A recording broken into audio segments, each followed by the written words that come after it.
This is the Global Podcast Network, where executives and professionals connect, share, and inspire. Stay tuned for the conversations that drive success.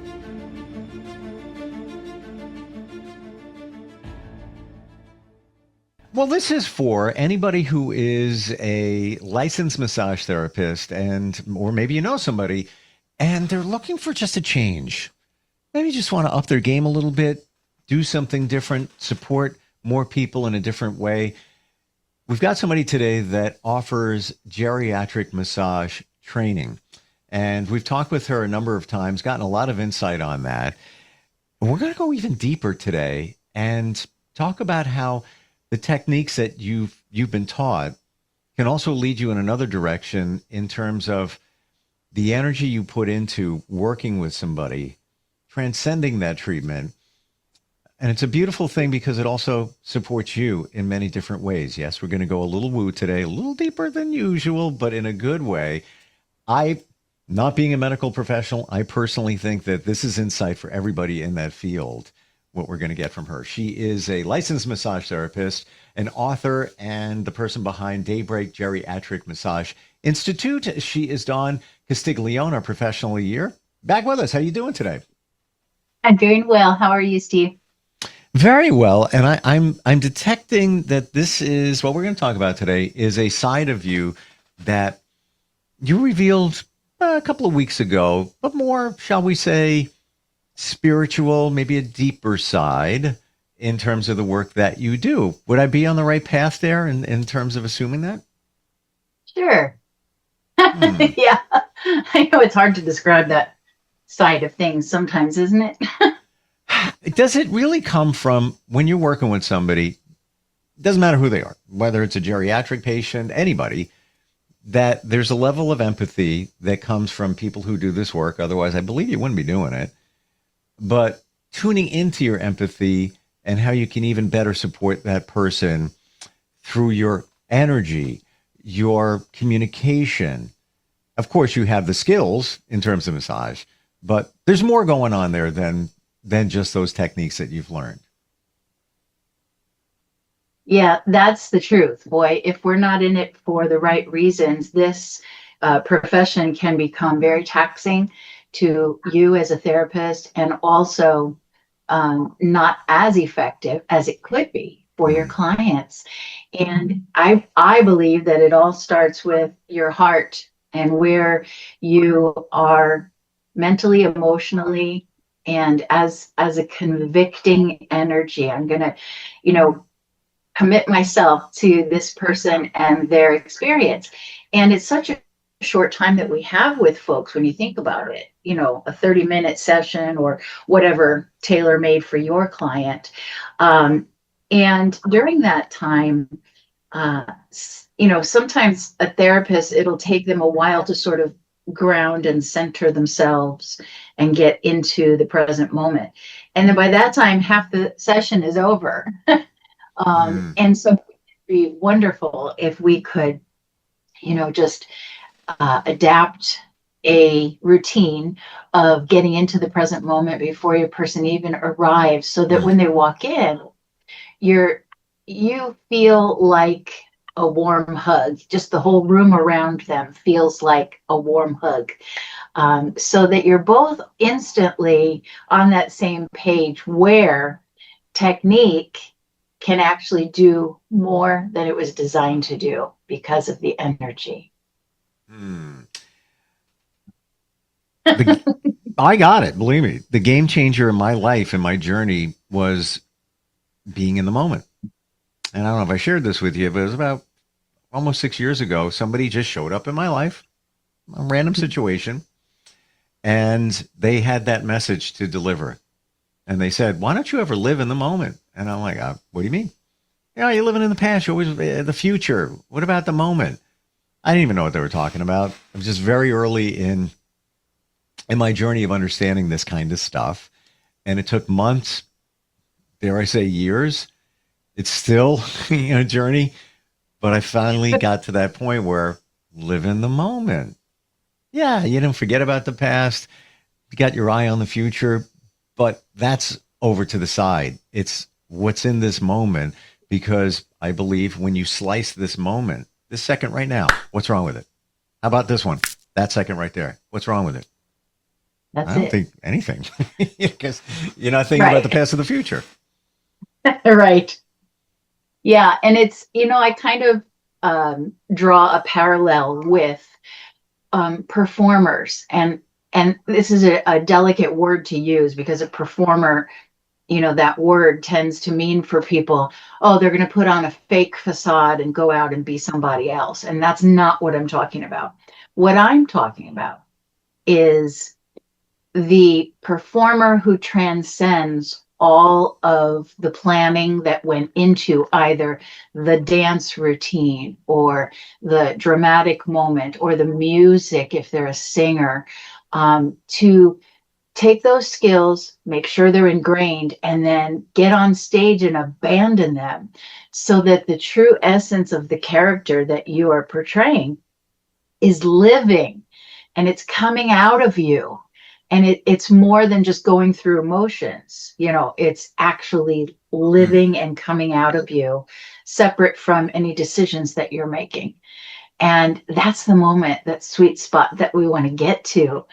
um, you hear about sometimes people going off script, or being sort of moved to a different angle in the performing mode, and whether it's an actor, a dancer, a singer. And that's when the real magic comes out, right? You hear stories about moments that were caught on camera that were not planned, and everyone wants to see those, just like we want to watch bloopers, Hmm. things that are actually real and happening, um, that were perhaps unplanned and very genuine, and get right to the soul of the person delivering. That's where we want to be as massage therapists, especially for the elderly and those with degenerative conditions. But anyone, really, that's where you want to be as a massage therapist. That's why we do talk about grounding and centering and being in the moment. What's the purpose of teaching those three words: grounding, centering, in the moment? The whole purpose of that is to say, okay, you've got your skills now, just stop concentrating on that and get to where the person is, and go where you are led, Mm. and give more of yourself. I So, believe this is valuable advice for anybody, anywhere, doing anything. And what's coming up for me is authenticity, being who you really are. Most of us aren't really who we are.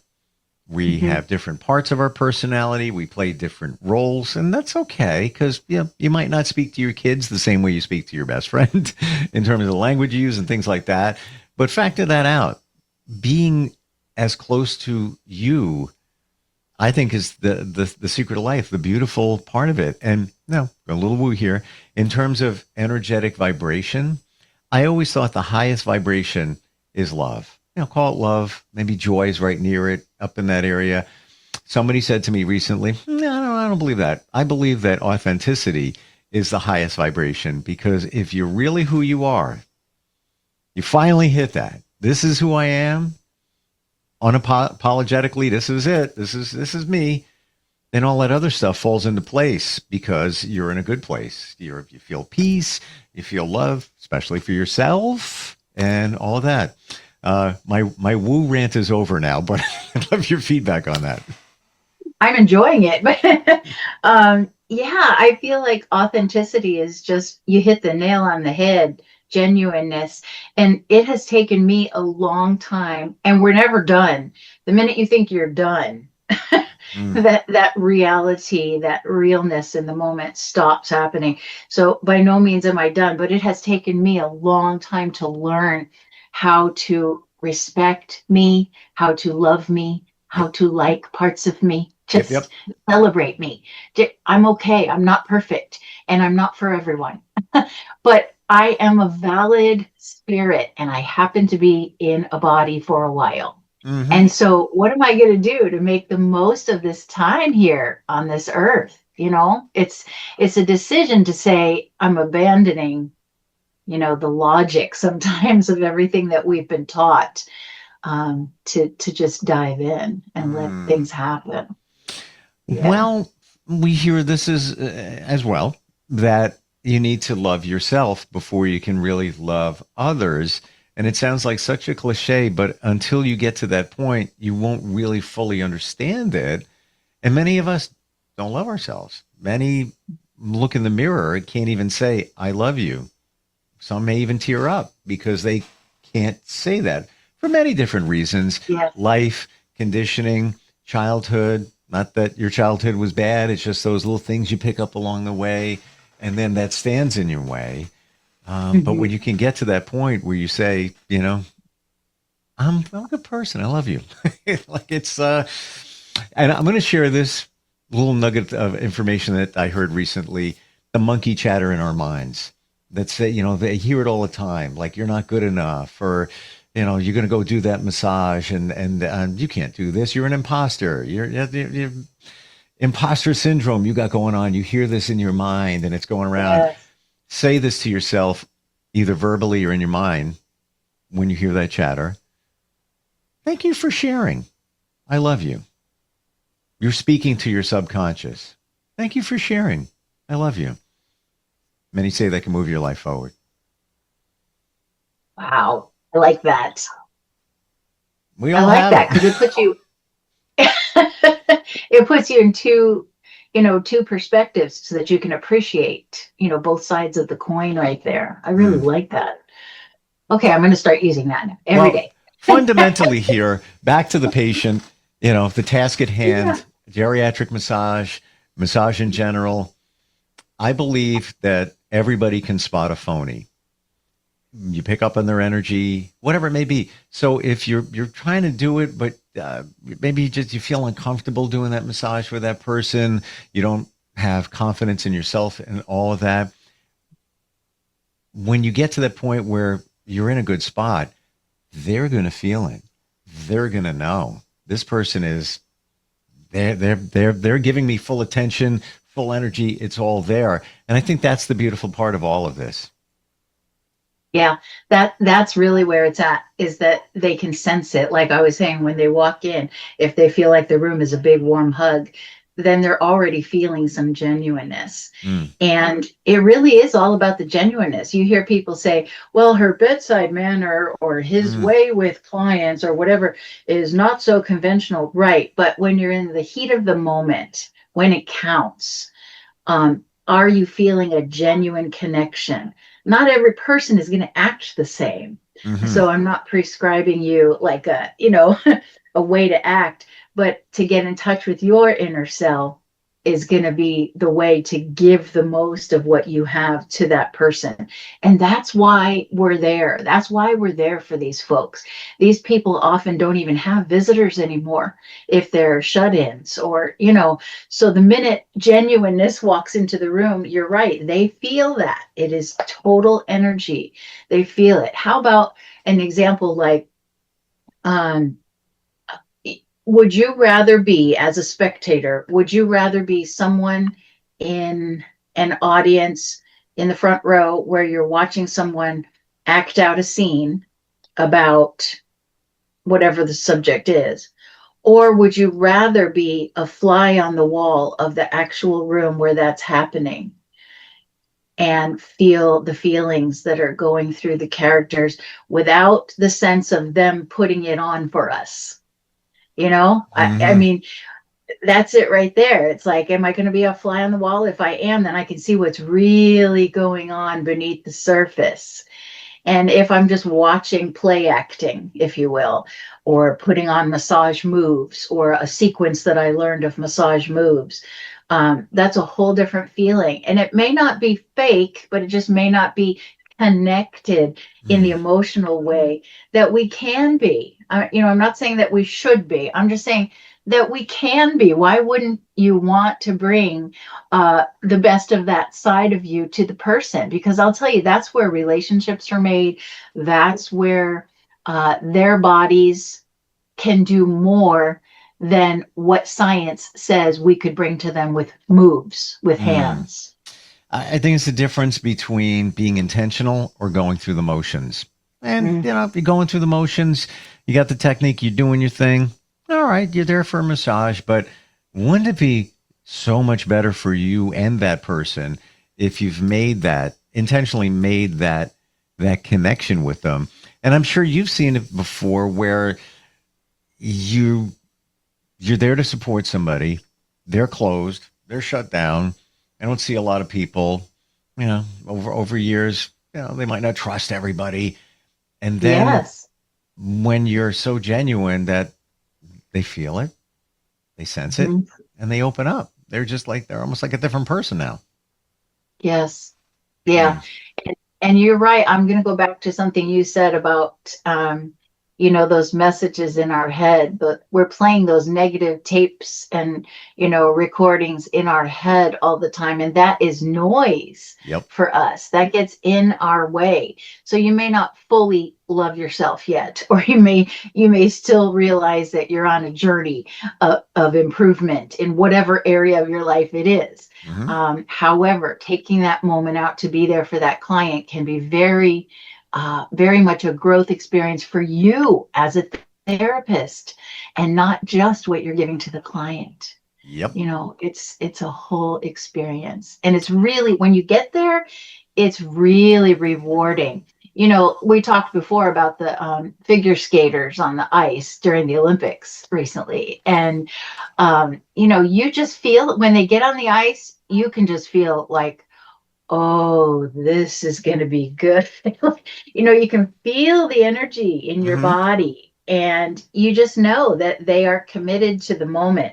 And yes, they know all their moves. Yes, they've gone through their compulsories. Yes, they're game, top of their game. However, now we're going to enter the ice, and we're going to just remove all of that, all the game playing and recording that goes on in our head saying we're not good enough, or don't forget to spin more on that lift, or whatever. Just, you gotta get to that point where you just put it aside and say, okay, let's have a real moment now. Hmm. And that's where the healing in our bodies begins to happen too, in a massage. Mm.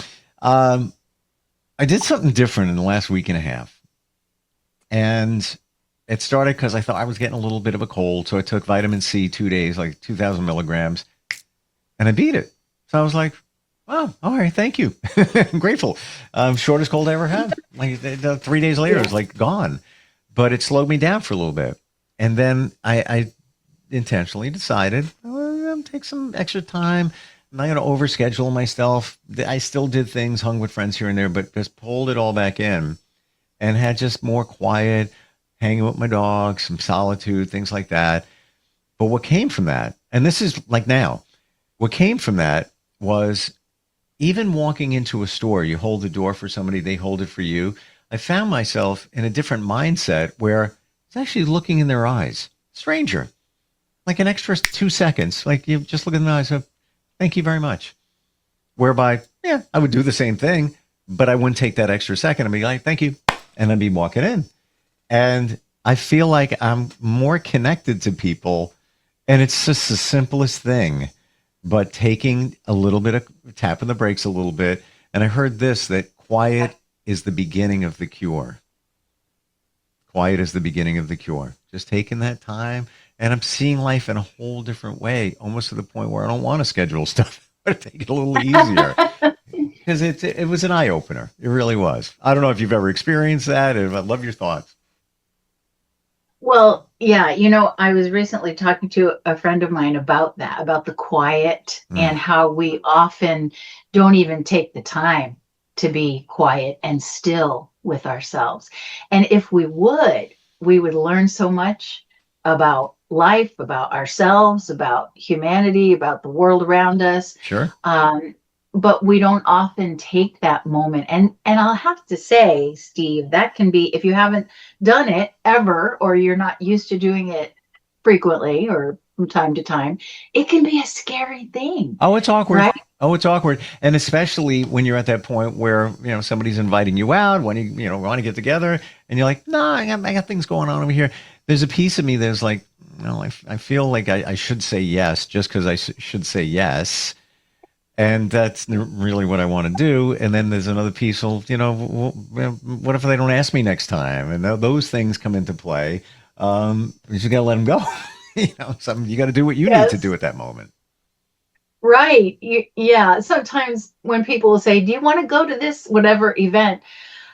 If I really take that moment and just think for a moment, do I want to go, or am I just afraid to say no to people, or am I afraid to not really miss out on something, but am I afraid to not please them, not Yes. make their picture, Yep. perfect? They invited me. Okay, I'm going to say yes. Okay, now we're going to go. That's a plan. I don't want to mess up their plan. Okay, well, just take a moment and not have the plan. Think about what they're offering and whether or not it really resonates with you that you want to go. My Hmm. answer often, if I take that moment, my answer often will be when they say, "Do you want to go?" I say, I want to have gone, but I'm not sure I want to go. I Yep. mean, sometimes and especially when it's a place where you're going to have some real moments with real people, it can be a frightening experience, a Mm. little nerve wracking. Like people who haven't seen you in a long time, let's say I'm going to go to a concert with a bunch of people that I knew in my life, or whatever, a play or something. And there's all these people who know you or knew you, and you're not really ready to be exposed. Your soul isn't ready to be engaging because it's that real moment. You just, maybe if we could go to the movie and just sit in the back row and no one's going to bother me, yes, I'd like to go. But if it's going to be a real moment thing where I Mm. have to interact with someone else's spirit, that can be a little bit Well, unnerving. you may be at a point where, let's say you've worked all week long and energy exchange, and now maybe your energy feels depleted, and you got to take some for yourself at some point as well. Yes, there We're it is just right there. we're just about out of time. Interesting how this is fundamental for all of us, but yeah, of course you can apply it to massage and supporting those other people, but the beauty, it comes back to you as well. Yes, You know, very cool. yes. Um, Interesting conversation. This is part of what you do in helping people help other people through geriatric massage, which can be done, by the way, the training in one weekend. Amazing. There's two different levels. Best way to find you, Dawn? How do we do that? Our website is daybreak-massage.com. And it's a very friendly website and it's easy to navigate. You can register for a class right online. All the dates for the entire year are listed there. Or you can just hit the contact us page and send me a quick email. It'll come right to me and I'll call you back and we can iron out the details, answer any questions you might have. If you just want to chat and say hi and share what you're doing in this circle of life, that would be great too. And the coursework is designed to give you that confidence we talked about today in this Mm. session, so that you can leave the weekend feeling like, oh, I got this. So when I go home, yes, I'm going to rehearse, my sequence moves in my mind, but I am not going to be afraid to just put that aside and let the muscle memory take over while I am present in the moment for that Mm. person. That's really what it's all about. And so I believe that this coursework will really help you get there faster, to the place we were talking about today, because you'll feel very confident in your skills. There's lots of hands-on work, lots of real-time feedback. Everything is live and hands-on, even when it's not in person. And we also still have in-person classes as well. Yeah, I love that part about it. It's not that you're going online for an online class all by yourself. You're connecting with you and others. Love what you do. Dawn, also love the spiritual deep side of you as well. It's all part of being an effective massage therapist, whether it's Yeah. geriatric or not. Thank you for being here. Have a great weekend. Thank you, Steve. You as well. Appreciate it. We'll be right back. This is the Global Podcast Network, where executives and professionals connect, share, and inspire. Stay tuned for the conversations that drive success.